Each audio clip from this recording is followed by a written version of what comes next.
People ask me all the time, how did Retreat to Tuscany come to be? And I'll tell you, it all started about 2.5 years ago. I was assisting a friend at her conference. I was standing at the back of the room, and somewhere around day 2, she got up on the stage and asked the audience, what's that one thing that you keep hearing yourself say over and over again? Someday, I'm going to do this. She said, what's that one thing? And what are you waiting for? And the minute I heard her words, I could feel the tears sting my eyes, and they were streaming down my face. Because there was this one thing that I continued to hear myself say over and over again, which was, someday I'm going to return to Tuscany. Well, as emotional as I was, I went straight home that night and I bought myself a one-way ticket to Tuscany. I didn't know where I was going to stay. I didn't know how long I was going to stay. I just knew that I needed to return there, and no one was invited to come with me.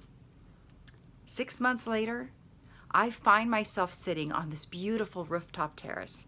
I'm looking out in the distance at Montepulciano and the beautiful hills, and I'm overcome with emotion. My heart cracked wide open.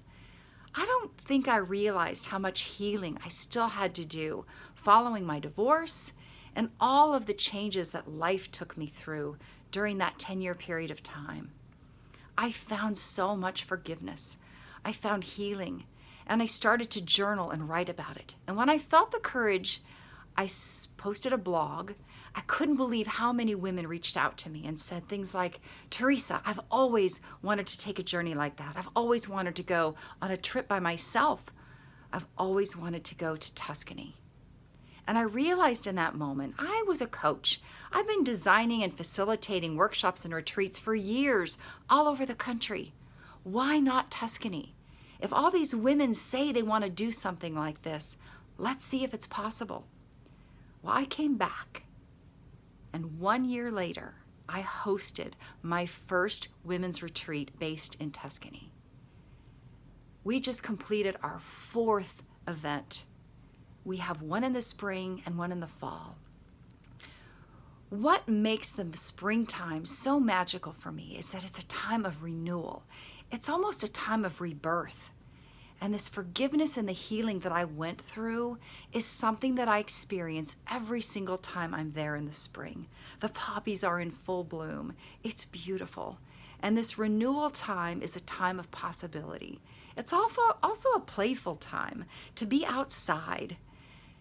And there's something magical about the hills of Tuscany that allow me to access things that I can't access anywhere else.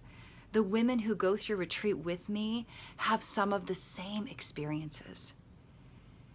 And if you feel like there's a breakthrough happening for you, or you simply are looking for a renewal, a chance to begin again, perhaps the spring renewal retreat is calling for you. I just know it's a magical time. I know that I'm so proud of what we've developed, and that so far there have been 38 women travel with me, and they have their own courageous stories of renewal and breakthroughs, new beginnings, and certainly new perspectives on their life. Thank you for listening and sharing all that we've accomplished so far, and I hope that you will say yes to you and join me on retreat.